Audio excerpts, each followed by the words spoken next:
turn when I roll up. Spin around like a donut. Shit.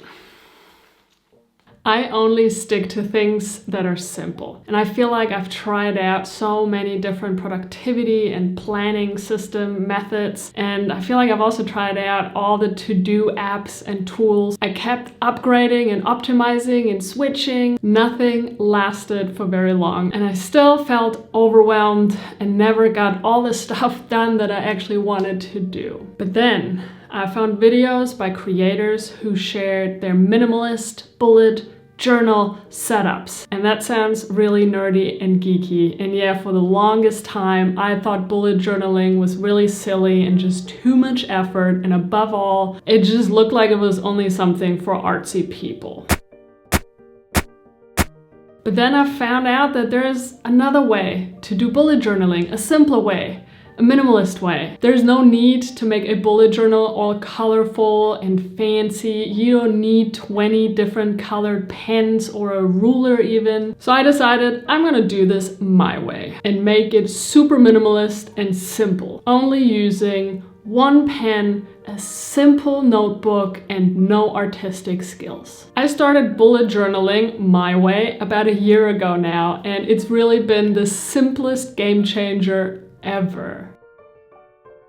What actually is bullet journaling? Let's get down to business, because maybe you're still watching this video thinking, I'm not quite sure I understand what she's talking about. The guy that invented the bullet journal method, his name is Ryder Carroll. The idea is not that we're trying to run faster in the hamster wheel, right?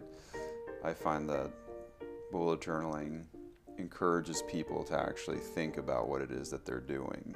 You know, not just about how to become more effective and how to get more crammed into your day, but actually understand what value these things add to your life. And according to him, it is meant to help you track the past, organize the present, and plan for your future. It's an analog, handwritten method of personal organization that helps you organize scheduling and reminders and to-do lists and other organizational tasks into one notebook. It works like a Lego set, and you can customize and put it together as you wish. In my case, I only use the Legos that I think are truly essential. I use thin black notebooks, mainly because they're really lightweight.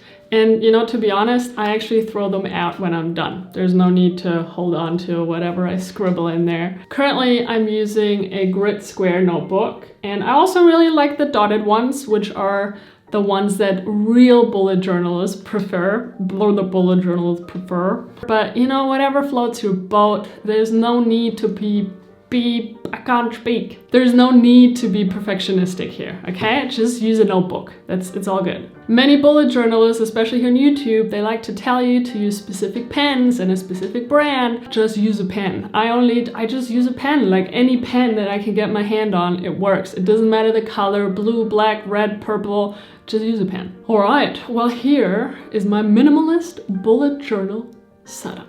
So at the beginning of the month, I write out my monthly intentions. Now, other people might call those goals, and that's totally cool if you like that word, but I don't. I prefer intentions.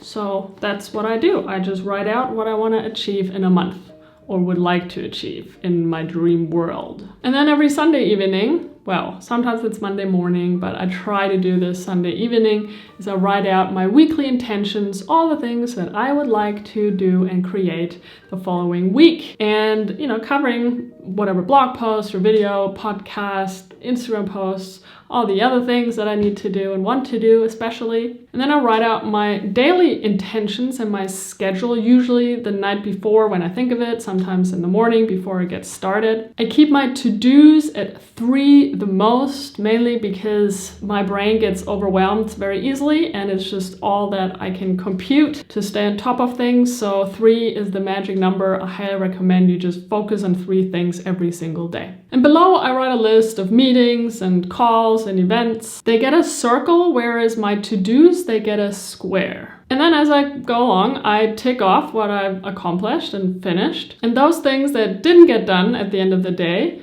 I will mark them with an arrow to the right and then move them to the next day. And those things that didn't get done, and I also actually don't feel like doing them anyway, because that happens quite a bit, that's it, I just cross them out. And then I have a section called Gratitude and Highlights. That's where at the end of the day, I list out a few things that I feel grateful for, maybe some highlights of the day.